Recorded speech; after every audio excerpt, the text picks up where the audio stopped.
Hi everyone, it's me, Darlene. I am doing a crumb chat, and this one is going to be mostly chatting. I might sit at the machine, we'll see. I want to explain to you what I've learned by doing this awesome crumb block by using the usual crumb blocks where we, put right sides together, sew, and then open, along with top stitching. I highly suggest that you start with regular crumb blocks and not just be top stitching all the fabrics, because it's not stable and it can get really lumpy and wonky and all that stuff. But if you're using crumb blocks that you've already made, specifically strip sets, those are really good because there's a lot of seams, makes it nice and stable. If you put together crumb blocks and then do the top stitching, you're going to come out with some awesome shit. I mean, seriously. Now, there are some that you will see the nylon thread. I would not be able to just use colored thread. To me, it would take away from the design. Okay, so look at this blue piece. It's so obvious that the nylon thread is there. If I didn't really like it, I could cover with something. I might be able to do that. I have an idea. But you'll see that there's a lot that is not top stitched. Like none of this is top stitched. Those were just crumb blocks that I had made already, and I threw them in. And then I like to throw in some things that are top stitched just to, I don't know, break up the bigger pieces. So one thing that I have learned is that it comes a time, you could just make this as big as you want. It's not like regular crumb quilting where you need to cut blocks and put those together. This can just go on forever. But I don't like working with anything bigger than this. Even this was starting to get clumsy under my machine, because the arm of the machine, I was, starting to have to roll this because you go in all directions. So I stopped and I said, I'm just going to work on another piece, and then I can connect it to this somehow and just add the other piece. So this is the other piece that I quickly whipped up because, again, I have a lot of crumb blocks already made. And then I thought, I wonder if it will fit somewhere on this. Now, it doesn't have to fit perfectly because you can trim, cut, do whatever you want. But look at how things just sometimes naturally work. Okay, see, there's this and this. I can put this here. Pretty much the only thing I'm going to have to trim off is like a little bit of this, and I'll find a place to put that. So, like this. And then we have options. Now, if I didn't want to lose this in the back, I could cut this off. But I don't know, I don't make it too difficult. But, I could trim this and then save this for another part. Maybe I would do that. But now see how here this piece is like this, and then it goes this way and then this way. You can curve that if you want, trim that and make a curve, or you can leave it like this. Do your zigzag and then go this way and then like this. Hang on a second. That was Joe talking, his daytime dreaming. He asked if his four-wheeler was here. He doesn't have a four-wheeler. I know he has in the past, but not now. So, maybe I could do this on camera.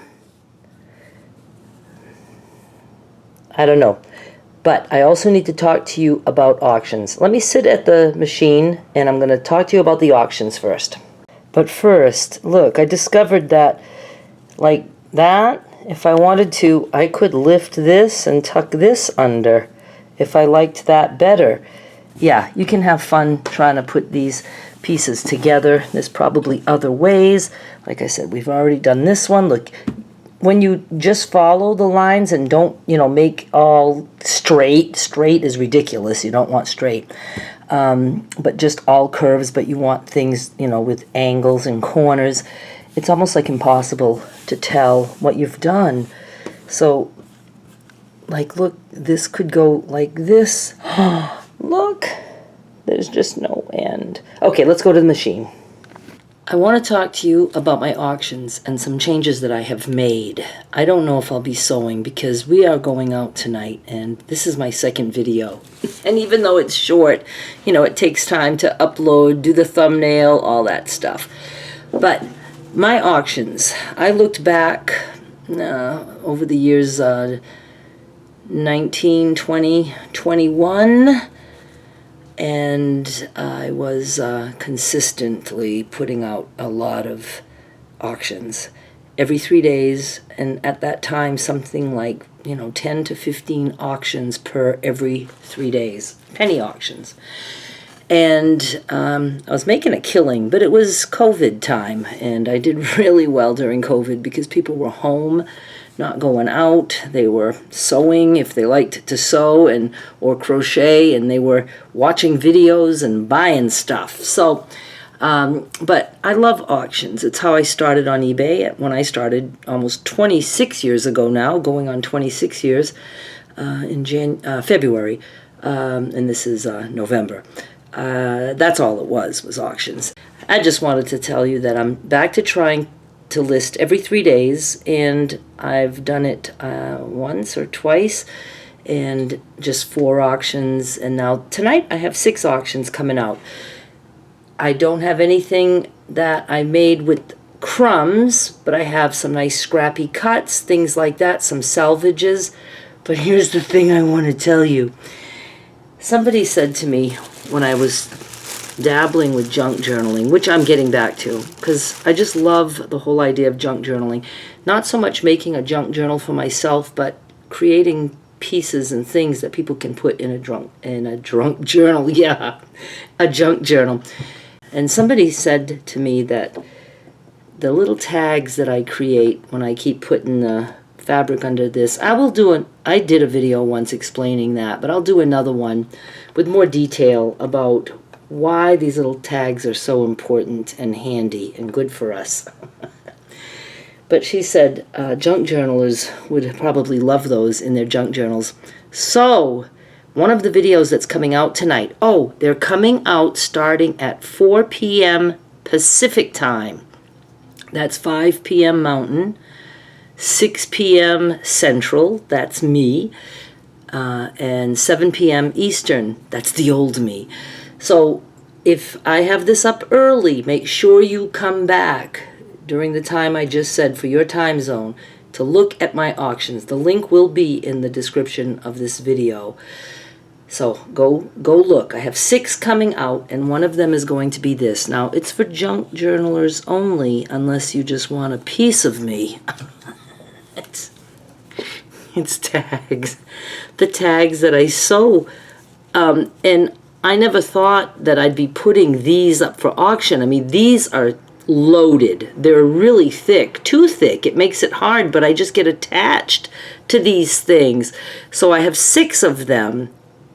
1, 2, 3. This one actually has little dogs on them, and I didn't sew too much. I think this is when I realized I'm going to put these up for auction for a penny, starting at a penny. And I was working on this one, and I saved it.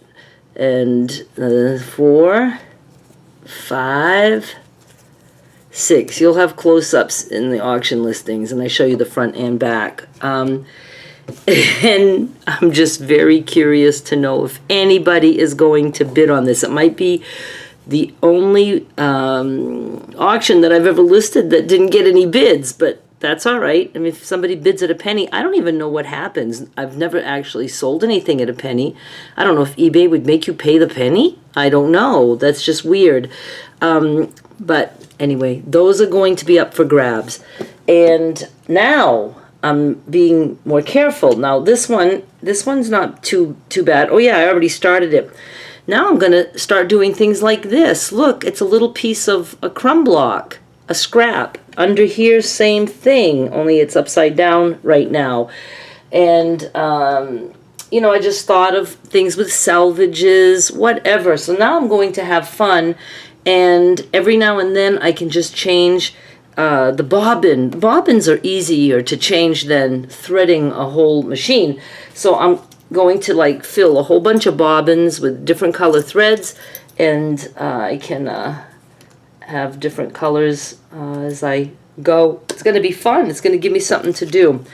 So let's see, what else did I want to tell you? I told you the times. I want you to go check them out. Oh, and my Christmas tree quilt top is also up for auction. That went up last night in between my 3 days, but I did the video, and that's up for the wonky, scrappy Christmas tree little quilt top. And it's just the top. I put it up as just the top. So I think I'm so wanting to sew, though. Should I do something? Let's see. I just don't want to be rushed and mess something up. And I also suggest maybe pinning. I'm not big on pinning. You know I'm not. I'm going to keep that there. I'm going to put a pin because the things can slip around. Make sure you're not really close to the edge because you're going to end up with, spaces not matching perfectly. All right, so let's do this. I'm going to put that. Well, let me do it this way so I can take the pin out. Like that. Oh, I got to put my nylon thread in. That's okay. Like that. I'm going to leave this little piece at an angle like that. I can't wait to sit and show you all the different ways I do things. Sometimes I don't top stitch on here, but I'll actually like bring in a strip or something. Let me see. And if I want to put it somewhere to, especially to cover something that I don't like right here, I've got like a little bump here and I see the nylon thread. I don't like that. What I can do is I can cut this. You put it down like right sides together like we're used to, and then you flip it up so it gives a nice clean edge there. And then all you'd have is to top stitch here, and this happens to be a selvage. I would top stitch, but I would do a straight stitch and then go zigzag here. There's so many things you can do. Oh, and I've learned to travel, almost like in quilting, like when you want your needle to end up at another point, you go under and pop it back up somewhere down the road. Like if I wanted to add something right here or whatever, I would start and just do a straight stitch, maybe like a stitch in the ditch or near the ditch, until I get to the place where I want to start zigzag, and then I do zigzag, zigzag, and then I come off. I love to hop on and hop off on the edge. I do not like that I have to pull something out from under and my thread is not on my little tag. I love these tags. I didn't think I ever would, but I learned that they're so awesome. Okay, I'm talking too much, but hey, it's a crumb chat. You gotta know that I think pinning is important for something long like this because I'm not one to pin. And I think I'm going to sew this way because then I won't have so much under here. I don't like sewing with a whole bunch of stuff there. Okay, I gotta change my thread. Hang on. Here I go. I'm so excited.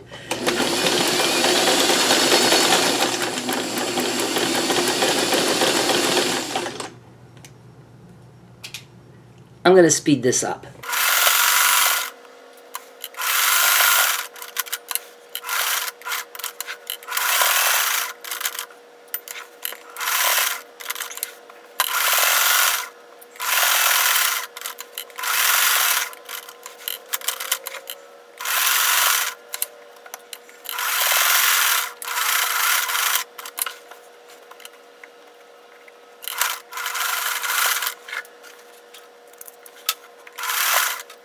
I had so many things I wanted to point out while doing that. First of all, I think I like the tags better when they're completely covered with thread. I don't know, I just think they look more cool. We'll see. Don't laugh about me selling tags. Okay, I have to tell you guys some stories about eBay. I have so many things that I want to talk about, and I just never have enough time. I had a hard time, and like even now, knowing what I was sewing on. It blends together so well. Where did I just sew? I have no clue. Where is it? I'm so confused. Oh my God, I have to look at the other side to see. Ah, okay. All right. It was here somewhere. Oh yeah. Like this. I'm trying to show you. There. All the way down to there. To there, to there. There. Huh? Up here, and then there. No, and then there. I just love this so much. I cannot explain to you how much I love it. And I'm going to be doing some videos showing you how to fix mistakes. How to fix, like, if it's really bunched up. You know, sometimes it'll move and it'll make, like, something sticking up like that. It's an easy fix. I know I'm not showing you anything good right now. I'm so hyper because I cannot believe that tonight I'm going out to see Area 51, my first favorite band ever, at a venue that I like, Dan McGuinness in South Haven on Goodman. Go there if you're near. Come, join us. And I'm going to be with 4 of my dancing girlfriends, so there's going to be 5 of us owning that dance floor. And Joe loves it when he's with all the girls. I love it for him too. But there's other boys that are going to be there. Cherie's husband and Derek is going to be there for the first set. Then he's going to go off to see his girlfriend LaShawn because she's playing with a Leonard Skinner tribute band, and he's going to go see her at Neil's. Life is good. All right, you guys, let me take a picture of this, and I'm going to try to draw with my finger on the table. Hang on. Okay, this is what I will be trimming. See, there wasn't hardly any waste at all, and we know it's not waste because I will put that back in. Look, that's a lot of good stuff right there. So, here's how I did this. Where did I start? Did I start on this end? Oh my God, I'm not even showing you. It's so hard to figure out. Where did I start? That's where I ended. This is where I started because I wanted the small part under my machine. Okay, I started here. So here we go. Down like this, and then I went in a little bit like this, and then right there for that piece, I told you I was going to just leave it like that. Here, here, and then out here, and then here, and then this way. So there's a little flap there, see? As I sewed on top of that. Oh my goodness. Look, you can't find that. The joins are completely invisible. I mean, we cannot tell where we joined things. We can see the threads, but look how big this is getting already. I'm thinking tote bag for that. I have to make some of my tote bags that I used to make with the lining and the long strap. This, I need this as a tote bag in my life. I have to have this. All right, thank you so much for watching. Please subscribe and don't forget to go check out my auctions. There's a bunch of them already up. So go look at those. 6 more will be coming out tonight. If you're watching this video, tonight is, I don't know. I don't even know the date. November 15, I think, 2025. Go do all those things, and I am going out tonight and having a blast. Thanks so much for watching. Please subscribe. I'll be back with more soon. Bye.